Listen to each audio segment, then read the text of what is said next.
ఇవాళ తెలంగాణ రాష్ట్రం తెచ్చుకున్నది మన ఉద్యోగాల కోసం, మన ఉపాధి కోసం, మన ప్రాంత అభివృద్ధి కోసం.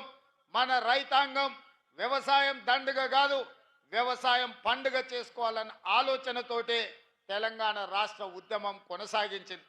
నేను ఇవాళ ఈ వేదిక మీద నుంచి గుర్తు చేయదలుచుకున్న నల్గొండ బిడ్డలు ఈ వేదిక మీద ఉన్నారు. ఆనాడు నిజాం సర్కారును, నిజాం ప్రభువుల పైజామలు ఊడగొట్టి దిగంతాలకు తరిమిన సాయుధ రైతాంగ పోరాటానికి నల్లగొండ జిల్లా వేదికై రైతుల కోసం, భూమి కోసం, భుక్తి కోసం, విముక్తి కోసం ఆనాడు సాయుధ రైతాంగ పోరాటం ద్వారా తెలంగాణ రాష్ట్రము, హైదరాబాదు రాష్ట్రము విముక్తి జరిగింది.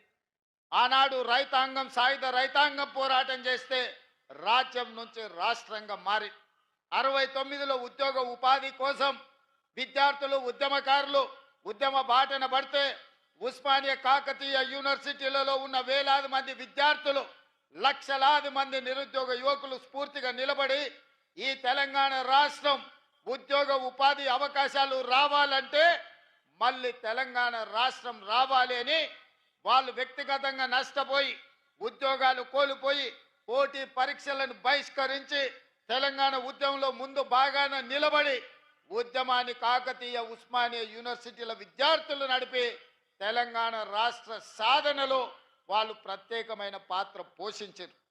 అందుకే ఈరోజు ఈ తెలంగాణ రాష్ట్రం వచ్చిన తర్వాత ఈ ఉద్యమకారులు, విద్యార్థులు, నిరుద్యోగ యువకులు, అమరవీరుల కుటుంబాలు వచ్చిన తెలంగాణ రాష్ట్రంలో ఉద్యోగ ఉపాధి అవకాశాలు వస్తాయని, రైతులకు పండించిన పంటకు గిట్టుబాటు ధర వస్తుంది అని, రైతు ఆత్మహత్యలు ఆగుతాయని, నిరుద్యోగ యువకుల యొక్క ఆత్మహత్యలు ఆగుతాయని ఆశించాను.